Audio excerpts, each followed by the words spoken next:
Bismillahirrahmanirrahim. Welcome to my channel.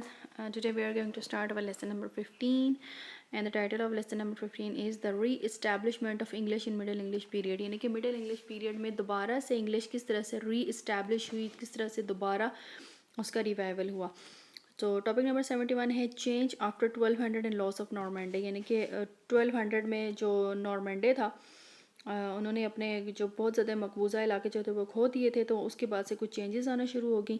तो उसके बारे में हम पढ़ेंगे, स्पेशली चेंजिंग कंडीशंस आफ्टर 1200 के 1200 के बाद कौन सी ऐसी चेंजिंग कंडीशंस आई जिसकी वजह से इंग्लिश का रिवाइवल हुआ. तो change in conditions after 1200 lead to the री establishment of English during the period of 1200 to 1500. यानी कि 1200 से लेके 1500 तक वो पीरियड है कि जिसमें इंग्लिश दोबारा से रिवाइवल हुई, उसकी इंग्लिश दोबारा से रिवाइव हुई.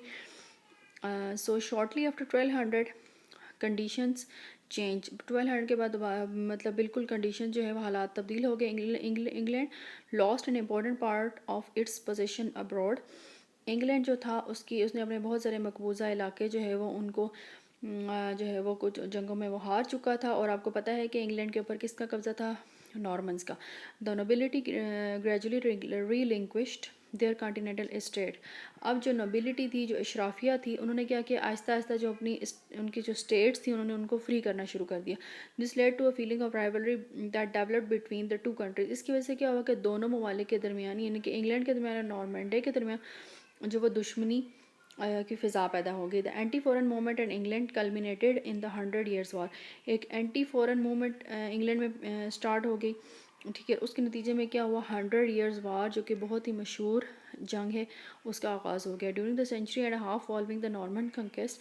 नॉर्मन कंक्वेस्ट के तकरीबन 50 साल के बाद French had not only been natural but more or less necessary to the English upper class. अब ऑब्वियसली जब नॉर्मन कंक्वेस्ट की शुरू में तो फ्रेंच को काफ़ी अहमियत हासिल थी, लेकिन बाद में फ्रेंच लैंग्वेज जो थी वो आहिस्ता आहिस्ता मतलब अपर क्लास भी उसको कम से कम इस्तेमाल करने लगी. However in the 13th and 14th century it's maintenance became increasingly artificial. 13 और 14th सेंचुरी में तो ये बिल्कुल इसका इस्तेमाल आर्टिफिशियल यूज़ हो गया. इसका मतलब लोग इसको सिर्फ दिखावे के तौर पे इस्तेमाल करते थे, अदरवाइज इसको इस्तेमाल नहीं करते थे. For a time certain new factors help it to hold its ground socially and officially. लेकिन थोड़ा बहुत सोशली मतलब एक स्टिग्मा होने की वजह से कि ये अपर क्लास की लैंग्वेज है और ऑफिशियल लैंग्वेज होने की वजह से थोड़ी बहुत मेंटेनेंस इसकी हो गई. So mean while social and economic changes affecting the English speaking part. तो अब इस दौरान क्या हुआ कि जो कुछ सोशल समाजी जो तौर पे कुछ तब्दीलियाँ आई और इकोनॉमिकली कुछ चेंजेस आई, ठीक है, जिसकी वजह से इंग्लिश स्पीकिंग जो थे पार्ट ऑफ द पॉपुलेशन था वो ज़्यादा बढ़ने लगा, ठीक है. तो इन द 14th सेंचुरी में क्या हुआ कि English von it's way back into the universal use. और 14th सेंचुरी में बिलाहर इंग्लिश जो है वो दोबारा से उसने अपना एक यूनिवर्सल यूज़ जो था, यानी कि जो एक बैनुल-अक़वामी तौर पे जो यूज़ की जाती थी, उसका रिवाइवल हुआ. एंड द 15th सेंचुरी में फ़्रेंच टोटली डिसअपीयर. और 15वीं सदी में तो फ़्रेंच ज़ुबान जो है वो मुकम्मल तौर पर गायब हो गई. अब हुआ ये कि द लॉस ऑफ जो नॉर्मैंडे, अब जो नॉर्मैंडे को जो हार हुई जंगों में, the first link in the chain binding England to the continent was broken in 1204 when King John lost Normandy. अब हुआ ये कि जो इंग्लैंड और नॉर्मैंडे के दरमियान जो एक चेन थी, यानी कि एक ब्रिज था, या आप समझ लें कि कुछ रवाबित थे जिनकी वजह से दोनों मुल्कों के ताल्लुकात अच्छे थे, वो जो है वो राब्ता जो है वो टूट गया. वो कैसे टूटा? जब किंग जॉन जो था, ठीक है, जो नॉर्मैंडे का किंग था, किंग जॉन जो था वो इंग्लिश किंग था, लेकिन ऑब्वियसली आपको पता है कि पहले नॉर्मन्स ने ही इंग्लैंड को फतह किया था. तो नॉर्मैंड और इंग्लैंड दोनों इकट्ठी ये रियासतें जो है वो काम कर रही थी. इनके किंग्स जो है वो मोस्ट ऑफ द टाइम, हमने जैसे चैप्टर 14 में पढ़ा कि इनके किंग्स रूल इंग्लैंड को करते थे लेकिन रहते थे नॉर्मैंडे में रहते थे, फ्रांस में रहते थे. तो अब हुआ ये कि जो किंग जॉन था उसने नॉर्मैंडे को जो है ना, जो 1204 की जंग में वो हार बैठा. So John married Isabel of Angouleme in 1200. तो उससे पहले जॉन ने शादी की थी 1200 में, किसके साथ? इज़ाबेल ऑफ एंगोलोमे के साथ, ठीक है. तो उसका ये हुआ कि as far as the reason of this marriage is concern, अगर अच्छा इस शादी के पीछे ये वजह थी कि he loved her and had certain political advantages in his, मतलब वो मोहब्बत तो करता था लेकिन उसके जहन में कुछ पॉलिटिकल एडवांटेजेस भी थे. She was at the time formally betrothed to the Hugh of Lusignan the head of a powerful and ambitious family. अब वो जो थी इज़ाबेल जो थी वो बहुत ही पावरफुल फैमिली से बिलोंग करती थी, ठीक है। John anticipating hostility from the Lusignans, अब उसका ये था कि उसको ये महसूस होने लगा कि जो लजीनैंस हैं जिन जो वो उससे कुछ दुश्मनी रखते हैं। तो सो उसने क्या किया कि इससे पहले कि वो उस पर अटैक करते उसने लुजिनैंस के ऊपर अटैक कर दिया। They appealed for address to their common overlord the king of France. उसके बाद उन जो on anticipating hostility from the Lusignans, अब उसका ये था कि उसको ये महसूस होने लगा कि जो लजीनैंस हैं जिन जो वो उससे कुछ दुश्मनी रखते हैं। तो सो उसने क्या किया कि इससे पहले कि वो उस पर अटैक करते उसने लुजिनैंस के ऊपर अटैक कर दिया। They appealed for address to their common overlord the king of France. उसके बाद उन जो लजीनैंस थे उन्होंने क्या फैसला किया कि वो किंग ऑफ फ्रांस के पास जाएंगे, ठीक है, और उससे इल्तिजा करेंगे कि किंग ऑफ इंग्लैंड ने उनके ऊपर हमला कर दिया। In this entire context Philip saw an opportunity and summon John 1202 to appear before his court at Paris. अब इस दौरान क्या हुआ, जो फ्रांस में जो किंग था फिलिप, उसने क्या किया कि इसको एक अपॉर्चुनिटी के तौर पे लिया जो, और 1202 में जो जॉन था यानी कि किंग ऑफ इंग्लैंड, उसको उन्होंने पेरिस की कोर्ट में बुला लिया। अब however John said as the king of the England he was not subject to the jurisdiction of the French court. अब उसने कहा कि मैं तो इंग्लैंड का किंग हूँ और मैं तो फ्रेंच ज्यूरिसडिक्शन के अंदर आता ही नहीं हूँ। Now this was a point of contention. अब यहाँ पे लड़ाई शुरू हुई। On the day of the trial the English king did not appear in the court and the court declared his territory confiscated. अब वो ये कि जब जॉन 1202 में जब कोर्ट के सामने नहीं हुआ तो उसकी जो खिलाफत थी उसको ख़त्म कर दिया गया। So Philip proceeded at once to carry out the decision of the court and invaded Normandy. उसने फ़ौरन कोर्ट के डिसीजन को जो है वो मतलब काबिल अमल करने के लिए उसने नॉर्मंडी के ऊपर हमला कर दिया, ठीक है। सून जॉन सपोर्टर्स डिजर्टेड हिम, तो जो जॉन के जो सपोर्टर थे उन्होंने उसको धोखा दिया और फाइनली क्या हुआ कि Normandy was lost to English crown. तो नॉर्मंडी जो था वो इंग्लैंड के क्राउन उसके कब्जे में चला गया। What was the impact of the loss of Normandy. अब नॉर्मंडी को जब ये इनके हाथों से चला गया, इंग्लिश के हाथों से, सॉरी उसके इंग्लिश के हाथों से जब ये चला गया तो उसका नुकसान क्या हुआ। In fact as far as English language is concern it was advantageous for English language. Obviously आपको पता है कि इंग्लैंड की रियासत को बेसिकली फ्रेंच रूलर जो है वो उसको रूल करते थे, जैसे कि जॉन उसकी एक एग्जांपल है, ठीक है।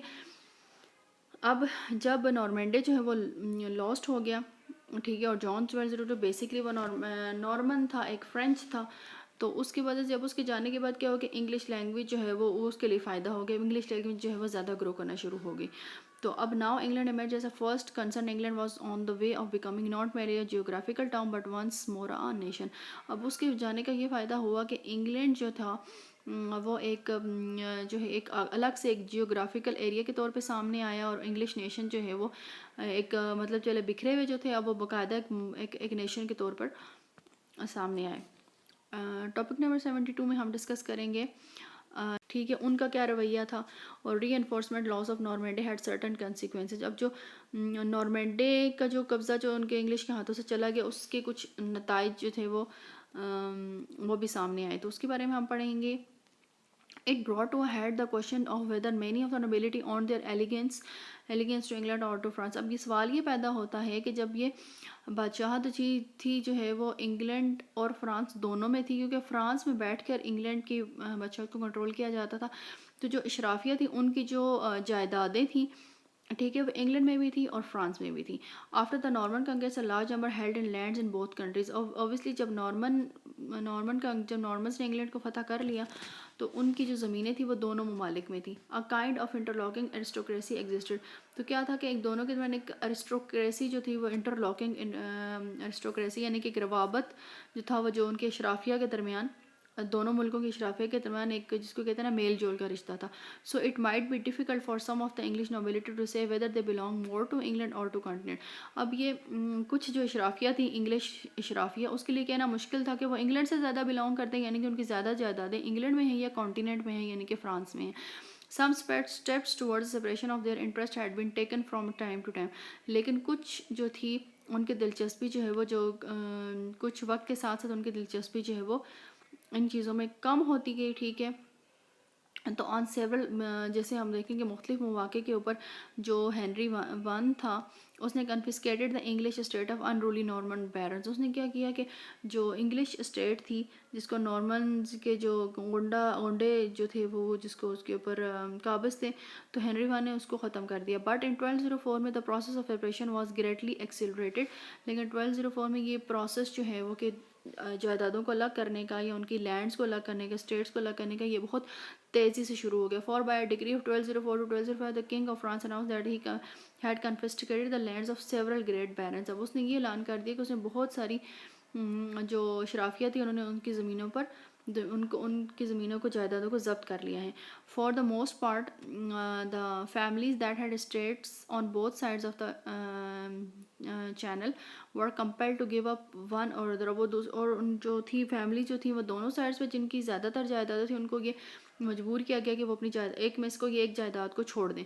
Sometime they divided into branches and made separate term. बाज़ को समटाइम उन्होंने ब्रांचेस बना के स्पीड अप कर दिया, बहुत तेज़ कर दिया। This was the address of king of France. ये जो था वो किंग ऑफ फ्रांस का एक जिसको कहते हैं खिताब था। अब वो उसने कहा क्या, ही असर्टेड, उसने इस बात पे जोर दिया कि as it is impossible that any man living in my kingdom, यानी कि मेरी किंगडम में रहने वाले इंसान के लिए नामुमकिन है कि and having positions in England, कि वो इंग्लैंड में अपनी जायदाद को रखे, can completely serve to master, यानी कि वो दो आकाओं का गुलाम नहीं हो सकता। He must either inseparably attach himself to me or to the king of England, यानी कि उसके पास दो ऑप्शन हो, या तो वो मेरे साथ अटैच हो जाए या फिर किंग ऑफ इंग्लैंड के पास चला जाए।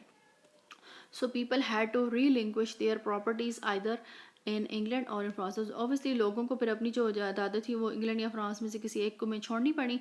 Knowing this, the king ordered that all people of the French nation, especially Normans who had possessions in England, should be deseized of them.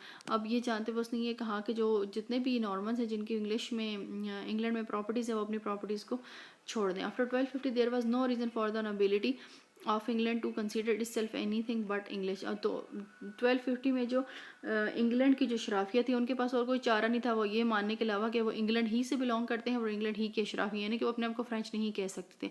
And the most valid reason for its use of French was gone French reinforcements.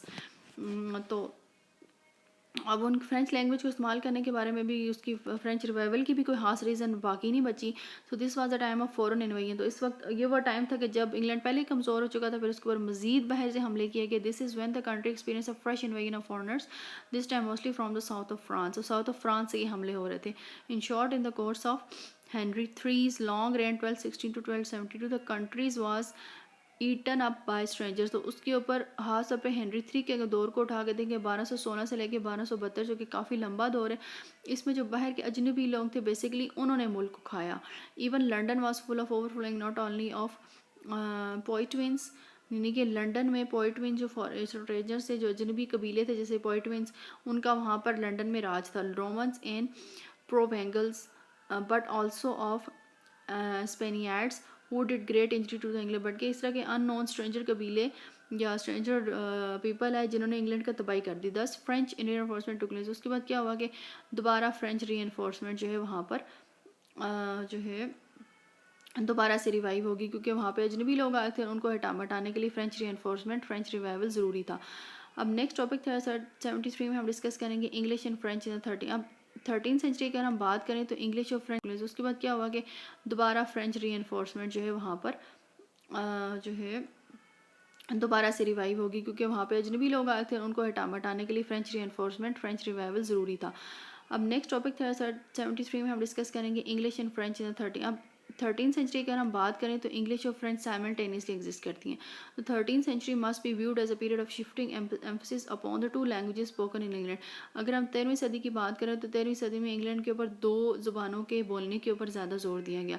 The upper classes continued for the most of the part of speak French. Upper classes वही French बोलने पे लगी रही and as they had done in the previous century, जैसे कि उन्होंने पिछली सदी में किया था। But the reasons for doing so were not the same. लेकिन रीजंस सेम नहीं थी। मतलब पहले तो उसको सिंबल ऑफ प्रेस्टीज समझा जाता था, इसलिए इसको इस्तेमाल किया जाता था। लेकिन अब ये था कि shift of French from a mother tongue inherited from Norman ancestors to a cultivated tongue took place. अब हुआ ये था कि जो फ्रेंच थी ना वो इसको एज अ मदर टंग के तौर पे इस्तेमाल किया जाने लगा। पहले यानी कि वो ऑफिशियल लैंग्वेज थी शराफिया की हाई क्लास की, लेकिन अब तो वह एक नॉर्मल मदर टंग बन चुकी थी। It was supported by social custom and by business and administrative convention. अब इसको एक सोशल कन्वेंशन के तौर पर इस्तेमाल किया जाता था, मतलब आम तौर पे समाजी तौर पे इस्तेमाल किया जाता था, बिज़नेस आम कारोबारी ज़िंदगी में इस्तेमाल किया जाता था, ठीक है, इंतज़ामी मामलात में इस्तेमाल किया जाता था। अब mean while English made study advances, लेकिन इसके साथ साथ दूसरी तरफ इंग्लिश जो है वो काफ़ी उसमें तरक्की होती गई। By the middle of the century when the separation of the English nobles from their interest in France has been completed, English was becoming a matter of general use among the upper class. अब जब ये हुआ कि middle of the century में जब जो अशराफिया थी England वाली इंग्लिश नॉवेल्स, जब उन्होंने अपनी जायदादें फ्रांस में छोड़ दी तो ऑब्वियसली वो पूरे के पूरे इंग्लैंड में आके रहने लगे, वहीं के होके रह गए। तो फिर वहाँ पे क्या हुआ कि इंग्लिश जो है वो अपर क्लास की लैंग्वेज बन गई। Adoption of French words in the English language to place. अब क्या हुआ कि फ्रेंच के कुछ वर्ड्स जो थे उनको अडॉप्ट किया गया, इंग्लिश में मिक्स करके एक नई लैंग्वेज बनाई गई। There was shift in literature as well, obviously literature में भी काफ़ी शिफ्ट आया। All that was written in French was now translated in English. जितनी भी चीज़ें जो फ्रेंच में लिखी गई थी अब उनको इंग्लिश में ट्रांसलेट किया जाने लगा। और by the close of the century अगर हम देखें तो यानी कि सदी के आखिर में क्या हुआ कि some children of the nobility spoke English as their mother tongue. तो अब वो पहले जो एज अ फ्रेंच को एज अ मदर टंग बोल रहे थे जो बच्चे, अब नेक्स्ट जनरेशन में देखा तो उनके अशराफिया के बच्चे वो इंग्लिश को एज अ मदर टंग बोल रहे थे। Had to be taught French through the medium of manuals equipped with English classes. अब और उसमें हुआ ये कि अब उनको फ्रेंच सिखानी पड़ गई थी, ठीक है, with English translation. The knowledge of French even of those who attempted to use it in this period was scanty. और जो 74 में ये डिस्कस करेंगे द 100 ईयर्स वार की 100 ईयर्स वार एक 100 साल जंग आखिर में थी क्या। In the course of the centuries following the Norman conquest, the connection of England with the continent had been broken. Obviously जब नॉर्मन कंकेस्ट हुई, ठीक है, तो इंग्लैंड का जो रबता तो बाकी इलाकों के साथ बरसीर के साथ टूट चुका था। It was succeeded by a conflict of interest and a growing feeling of antagonism that culminated into a long period of open hostility with France. तो इसकी वजह से जो इंग्लिश थे यानी कि उनके दिल में एक फ्रांस के लिए एक नफरत और दुश्मनी पैदा हो गई, ठीक है, और जिसने जंग की सूरत इख्तियार कर ली जो 1337 से लेकर 1453 तक जारी रही। इसी को 100 ईयर्स वार कहा जाता है।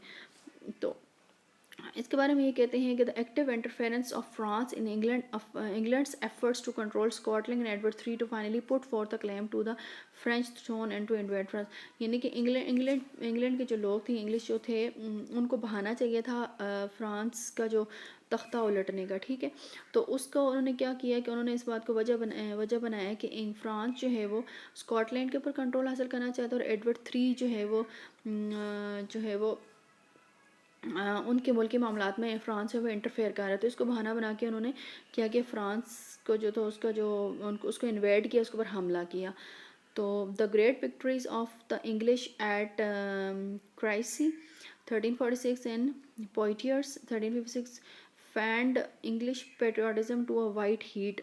Though this auspicious beginning of the struggle was followed by a depressing period of reverse and the contest was interrupted. The great victories of the English at Crecy in 1346 and Poitiers in 1356 fanned English patriotism to a white heat. Obviously जब England को फतवाहत हासिल हुई 1346 में और 1345 में तो उससे English जो थी पेट्रियाटिज़म उनको जो है मुहिब्बुल वतनी थी उसको काफ़ी ज़्यादा मतलब पजीराई हासिल हुई।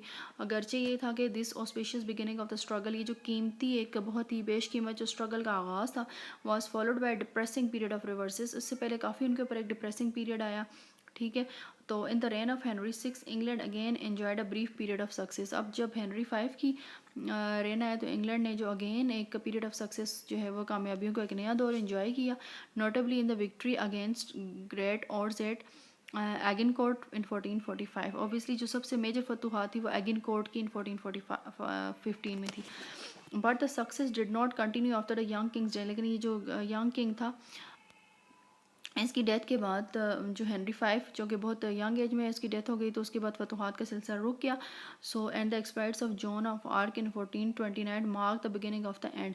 लेकिन फिर ये किया कि जो थे जॉन ऑफ आर्क जो था 1429 में उसकी जो तबाही फैलाई उससे इस एरा का जो खात्मा हो गया। Probably the intervals between the periods of actual fighting were too long. अब ये जो थे जो एक्चुअल में जो लड़ाई होती है उसके दरमियान वक्फों का पीरियड बहुत लंबा था। And the hindrances to trade और तजारतों के दरमियान तजारत के लिए काफ़ी रुकावटें थी। अनदर इंट्रैक्शन टू वो सारे के सारे इंट्रैक्शन थी चाहे वो तजारती सतह पर हो या बाकी मामलात में वो काफ़ी ज़्यादा डिस्करेजिंग था। तो the feeling that remain upper most in the minds of most people was one of animosity coupled with a sense of the inevitability of renewed hostilities. इसकी वजह से लोगों के जहनों में जो थी वो काफ़ी ज़्यादा एक दुश्मनी की सोच और मतलब उस दुश्मनी की फ़िज़ा ने जन्म लिया. It was impossible to forget that French was the language of an enemy country. ये मतलब ये बात बोलना उनके लिए मुश्किल हो गया कि फ़्रेंच जो थी वो दुश्मन की ज़ुबान थी जिन्होंने हमारे मुल्क में आके कब्ज़ा किया था और फिर उनकी फ़्रेंच लैंग्वेज को इंपॉर्टेंस हासिल होगी. तो ये चीज़ बात लोगों के जहन में नहीं गई. तो ये जो 100 ईयर्स जो वॉर थी is probably to be reckoned as one of the causes contributing to the disuse of French. Basically French language की वजह से ये जो 100 ईयर्स वॉर थी ना इसकी इब्तदा जो है वो शामिल हुई है. ये फ्रेंच लैंग्वेज का जो एक इन्फ्लुएंस था, जो उसकी डोमिनेंस थी, वो भी एक वजह थी 100 ईयर्स वॉर्स के शुरू होने में. टॉपिक नंबर 75 में हम डिस्कस करेंगे the rise of the middle class. कि मिडिल क्लास जो है वो किस तरह से ऊपर उठी, वो किस तरह से आगे बढ़ी. इसमें ये कह रहे हैं कि what helped English to recover its former prestige. यानी कि ऐसी कौन सी चीज़ थी जिसने इंग्लिश को रिकवर करने में हेल्प किया. ठीक है, पहले तो ये थी improvement in the condition of the masses, यानी कि लोगों के हालात अच्छे हो गए. Rise of the substantial middle class. और मिडिल क्लास जो है वो जब लोगों के माली हालात अच्छे हुए, माशी हालात अच्छे हुए, तो मिडिल क्लास ऑब्वियसली ऊपर गई, मतलब उसमें ज़्यादा तरक्की हुई. तो since importance of a language largely depends upon the importance of the people who speak it. Obviously language depend करती है उन लोगों के ऊपर जो उसे बोलते हैं. अगर वो लोग अहम हैं तो वो लैंग्वेज भी अहमियत इख्तियार कर जाती है. With the rise of middle class English also had uplift in its status as their language. अब अगर मिडिल क्लास लोगों की बात करें तो उसकी वजह से उनकी जो मिडिल क्लास इंग्लिश थी, जब मिडिल क्लास लोगों का स्टैंडर्ड हाई हुआ तो मिडिल क्लास की इंग्लिश का स्टैंडर्ड भी हाई हुआ. During the latter part the Middle English period the condition of the labouring classes were rapidly improving. और जब जो था वो मिडिल इंग्लिश का जो थोड़ा एंड वाला पीरियड था उसमें जो लेबरिंग क्लास थी इवन वो भी तेज़ी से उनकी ज़बान भी इम्प्रूव हुई. Along the rural population village was dying out. जो देहाती आबादी थी, ठीक है, विलेजों में वो तकरीबन ख़त्म हो चुकी थी. यानी कि लोग तरक्की याफ्ता हो चुके थे. ठीक है, तो जो लोअर क्लास थी, लेबरिंग क्लास थी, वो मिडिल क्लास बन चुकी थी, मिडिल क्लास अपर क्लास बन चुकी थी. तो इस तरह उनकी जो लैंग्वेज थी, जो इंग्लिश थी, वो भी उसमें भी काफ़ी तरक्की हुई. Fixed money payments were gradually dissubstituted for the days work. यानी कि हर दिन के हिसाब से फिक्स जो मनी अमाउंट्स थी, वो पेमेंट्स जो थी वो उनको दी जाती थी. The process by which these changes were being brought about was greatly accelerated by an event that occurred in the year 1349. अब 1349 में एक ऐसा इवेंट आया था, ऐसा एक हादसा होता है या ऐसा एक वबा फैलती है, ठीक है, पूरी दुनिया में, जिसकी वजह से ये लेबर क्लास को ऊपर उठाने का जो एक काम है वो ज़्यादा तेज़ी से शुरू हो जाता है. This event is known as in the history as a Black Death. यानी कि इसको ब्लैक डेथ कहा जाता है, जो कि 1349 में ये इवेंट हुआ था. ठीक है, basically it was in the summer of 1348 that in the south west of England first case of this plague was reported. Obviously जिस वक्त ये प्लैग जो था वो ये स्प्रेड हुआ था इन 1348 में. These were the first cases of a disease that is contagiousness and fatality exceeds anything previously known. तो इसकी वजह से ये हुआ कि ऑब्वियसली ये कंटेजियस डिजीज़ थी, यानी कि छूने से ये बीमारी लग जाती थी.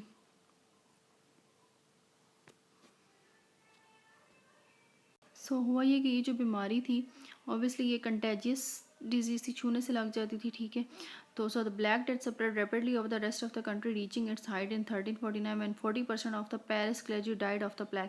अब हुआ ये कि 1349 तक, यानी कि 1348 में शुरू होती है, 1349 तक ये 40% जो है वो पॉपुलेशन तक पहुंच जाती है. ठीक है, और 40% ऑफ द पैरिश जो क्लर्जी थी, यानी कि जो रिलीजियस पीपल थे, वो डाइड हो जाते हैं, इसी वजह से उनकी डेथ हो जाती है. Death rate during the प्लैग approximated 30%, यानी कि 30% जो है वो डेथ रेट जो है वो बढ़ जाता है. The effects of so great a calamity were naturally disease. Obviously इसके जो नताइज थे वो काफ़ी संजीदा थे. Mortality was greatest among the lower social order. वो जो लोअर सोशल ऑर्डर थे, यानी कि जो गरीब तबका था, उनके तरफ वो काफ़ी उनके दरमियान काफ़ी वो मतलब मोर्टेलिटी थी, वो काफ़ी मोर्टल थे. The question raises why mortality was greatest among the lower social order. यानी कि सवाल ये पैदा होता है कि जो लोएस्ट सोशल ऑर्डर थे, लोएस्ट क्लास थी, उनके दरमियान इतनी ज़्यादा मोर्टेलिटी क्यों थी. The answer is simple, it happened because of their life style was poor. क्योंकि वो इसलिए बीमारियों मतलब वो इतनी इतने ज़्यादा मॉर्टल थे, यानी कि इतने ज़्यादा फ्रेजाइल थे और इतने ज़्यादा बीमारियों के मतलब उनकी इम्यूनिटी कम थी, वो बीमारियों के आगे इसलिए ज़्यादा सर्वाइव नहीं कर सके क्योंकि उनका लाइफस्टाइल बहुत पुअर था।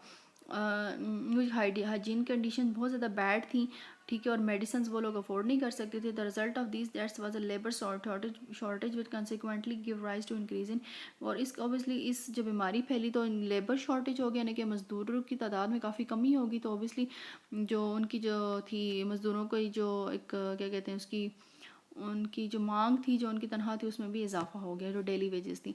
अब इम्पैक्ट क्या हुआ ब्लैक डेथ का? General spirit of discontent, obviously इसकी वजह से बहुत ज़्यादा एक अफरा तफरी की फ़िज़ा कायम हुई। It culminated in the peasants revolt of 1381। इसकी वजह से 1381 में किसानों ने जो बगावत कर दी थी, जो पीजेंट्स रिवॉल्ट हुआ था 1381 में। There was an increase in the economic importance of the labouring class. अब लेबरिंग क्लास की जो उनकी माशी अहमियत में भी काफ़ी ज़्यादा इजाफा हुआ। There was also an increase in the importance of the English language with this book, और ऑब्वियसली इंग्लिश लैंग्वेज की अहमियत में भी इजाफा हुआ। This also led to the rise of the craftsman and the merchant class. अब इसकी वजह से एक नई क्लास सामने आई, जो कि कारीगरों की एक क्लास थी, उनका एक तबका सामने आया और ताजरों का तबका सामने आया। By 1250 there had grown up in England about 200 towns with population from 1000 to 5000। अब 200 towns with population from 1000 to 5000।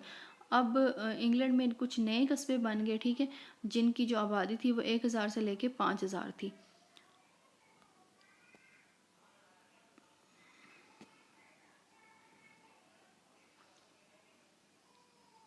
Some like London और यॉर्क वर लार्जर। लंडन और यॉर्क उसकी बेहतरीन मिसालें, वो सबसे ज़्यादा बड़े कस्बे थे।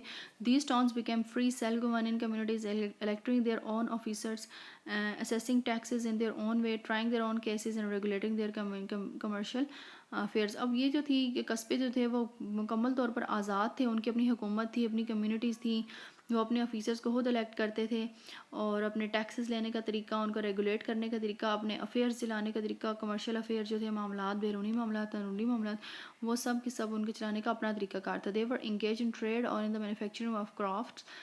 वो या तो तजारत में, और ज़्यादातर उनकी जो क्राफ्ट से जो मतलब कारीगरों की जो चीज़ें बनाते हैं उसमें ज़्यादा उनकी जो थी शमूलियत थी। Each town was independent, wealthy and powerful, standing half way between the rural peasant and the aristocracy. अब जो था हर एक तबका वो इतना ज़्यादा पावरफुल था, ठीक है, इतना ज़्यादा खुशहाल था, इतना ज़्यादा खुशहाल था कि वो रूरल जो थी, जो देहाती जो किसान थे, और जो अरिस्टोक्रेसी थी यानी कि नोबल क्लास थी, उसके दरमियान वो एक राब्ते का काम करते थे। Such changes in the social and economic life benefiting particularly the English speaking part of the population. अब इस तरह के जो चेंजेस आए, उन्होंने जो English speaking part of the population था उसको उन्होंने काफ़ी ज़्यादा फ़ायदा पहुँचाया। So that's all for today's lecture. Thank you so much for listening, and if you have any question, kindly please